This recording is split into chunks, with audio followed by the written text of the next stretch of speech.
Hey everyone, welcome back to some notes. This is 5.4. We're going to learn about some special triangles today, specifically some isosceles and equilateral triangles. Some vocab to begin with. We have legs.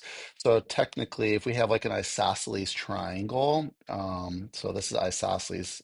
Hopefully, I don't spell this wrong. Isosceles, isosceles triangle here. The two legs are the sides that are congruent. So these are the legs. And then down here is called the base, the one that's not. The base angles are these ones in green. So the base angles are the angles that are next, well, touching the base. All right, and then the vertex angle, this vertex angle is right up here. All right, so let's talk about this. Base angle theorem and its converse. The base angle theorem, I'm just going to read these. It says if two sides of a triangle are congruent, then the angles opposite them are congruent. And then the converse says if two angles of a triangle are congruent, then the sides opposite them are congruent.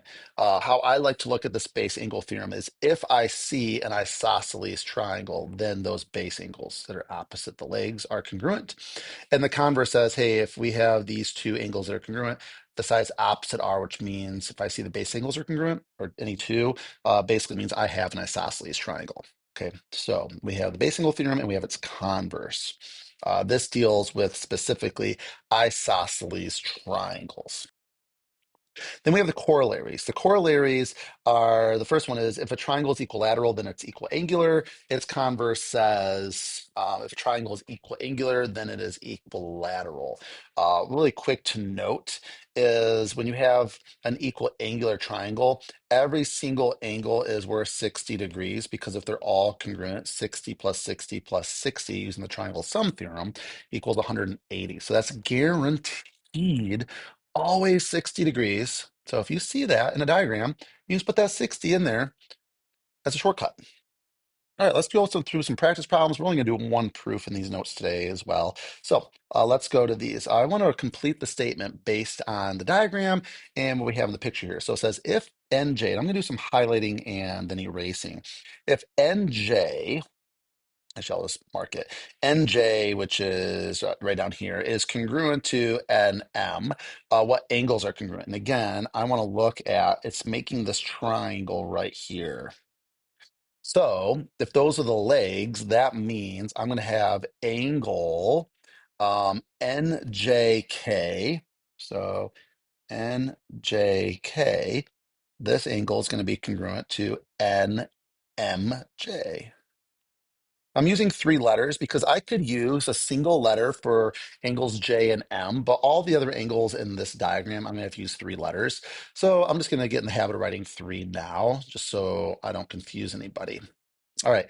If segment LM is congruent to segment LN that we see here, next thing you know, I'm focusing on this triangle. So we want to know what two angles are congruent, since the base angle theorem would then state that angle M, which I'll call LMN, LMN is congruent to the other base angle would be, well, and that triangle is angle N, but in the whole diagram, it's going to be angle LNM. Right. Now we're going to go transition from having segments that are congruent to we have given that a angle is congruent. So let's look at this next one. If angle NKM, so NKM right here in green, is congruent to NMK right here.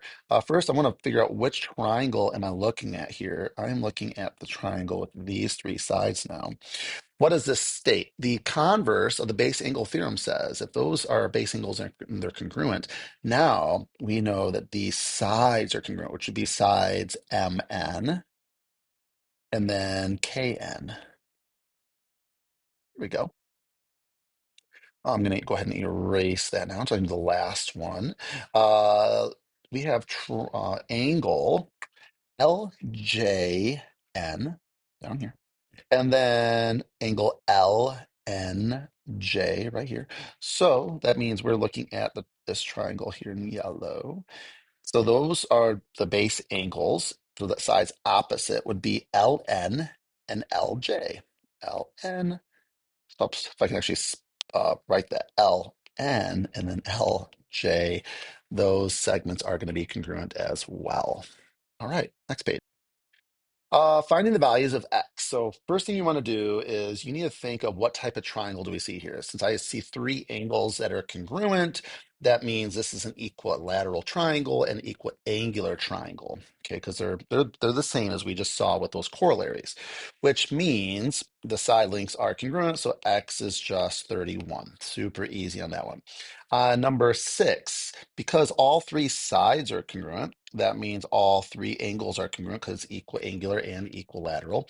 And the shortcut was each angle is worth 60 degrees, which means x is worth 30 degrees when we divide by 2. The other option is you could write 2x, and for all three angles, add them together, set them equal to 180.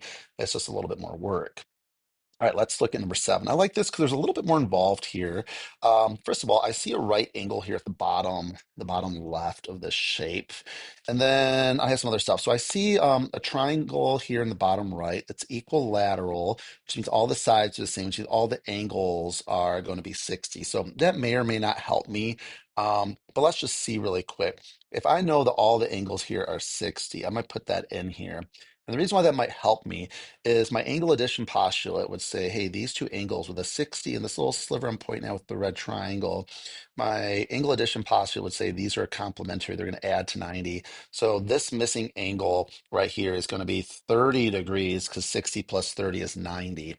Now, um, if I have angle y, the congruent arc means this is also angle y. So that means 2y plus 30 equals 180.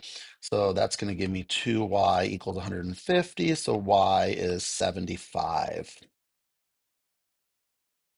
I'm going to put that 75 over here. And that means y minus 25 is going to give me 50 for this side. Now, the reason why that's important is this triangle on the bottom is an equilateral, but if I look at the top triangle, because I have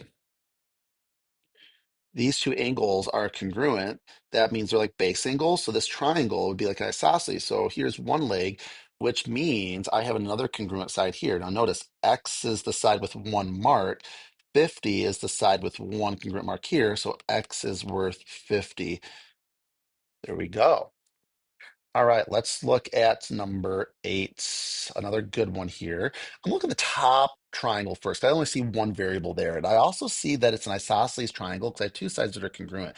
So if this is x, I'm also going to have an x over here. My triangle sum theorem says my two x's added with the 40 is going to equal 180. When I solve, I'm going to get 70 degrees.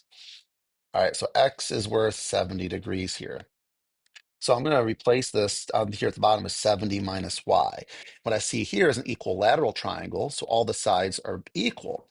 That means I can set 2y plus 10 equal to 70 minus y. So I'm going to swing the y over to get 3y, subtract the 10 from both sides to get 60. And when you solve, you get every y is 20 or 20 degrees. Maybe instead of degrees, I should put 20 because it's not really a degree. It's just a value in those. So there we go. X is 70, Y is 20. All right, so I was thinking ahead, and there are no proofs in this lesson. So that is this lesson. All right, if you have any questions, reach out or ask questions in person, or we'll see you in class, or you can just watch the next video. So have a wonderful rest of your day.